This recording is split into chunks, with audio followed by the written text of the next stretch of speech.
السلام عليكم ورحمة الله وبركاته، حبايبي اللي متابعيني عاملين ايه؟ معاكم مطبخ ام علي.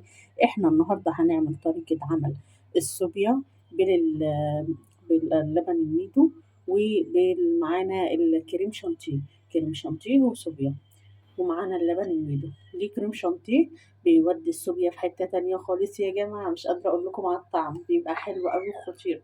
شايفين معانا معلقة اللبن ميدو، ومعانا هنا معلقة كريم شانتيه كبيرة، ومعلقتين صوبيا على لتر مية. حلو الكلام، مفيش حاجة صعبة، كل التلات حاجات دولت هنحطهم مع بعض كده اهوت. بس كده عملنا أحلى صوبيا، ومعانا مج جميل كده سكر.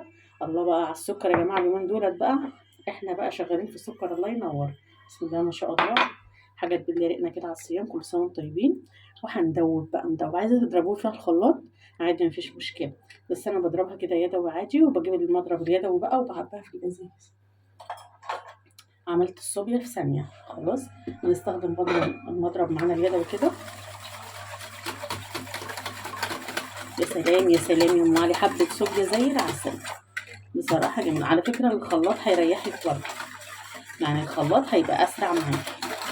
خلاص أنا بس كده أهو، عشان عاملة رتلي واحد مش مكترة، تخلص أعمل غيرها. بسم الله الرحمن الرحيم. خلاص عملنا أحلى صوبيا في ثانية. شايفين يا جماعة بقى، هنيجي هنا كده اهوت ونشوف قوام الصوبيا بتاعنا جميل. ايه الحلاوة دي؟ لا معلقتين لبن ميدو يا جماعة. شايفين الصوبيا وجمالها؟ ما شاء الله ما شاء الله، هتعجبكم قوي. متنسوش اللايك والاشتراك في القناة عشان يوصلكم مني كل جديد، واقول لكم السلام عليكم ورحمة الله وبركاته.